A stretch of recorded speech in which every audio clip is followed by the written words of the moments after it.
Hello, so today we're going to be talking about the relationship between mass, volume, and density. So when we're talking about mass, we're talking about the amount of matter an object contains. So let's say in my pen, I have millions and millions and millions of atoms that make up that pen. That is a measure of its mass. When we're talking about volume, we're talking about, okay, how much space does that object take up? In the case of my pen, I'm saying, okay, it takes up maybe 0.001 square foot of space, if I knew exactly how much space it took up. That is a measure of volume. And then when I'm talking about density, I'm actually taking a ratio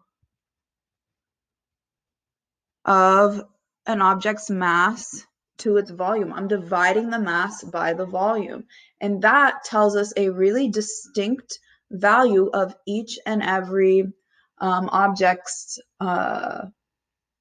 it tells us a really distinct characteristic of each substance. So for aluminum, for example, aluminum, plastic, paper, water, these all have very distinct values of density. So that is a good way to see, oh, this ring that I have, I want to see if it's made of pure gold. We can use density to see if it's made up of pure gold or if it's made up of many different substances. And what we would do is we would find the density of gold. We would take the mass of the ring divided by the volume, and if that density came out to exactly the density that is characteristic of gold, then we know it's pure gold. But let's say that the density is a little bit less or a little bit high, we now know that it's not pure gold, or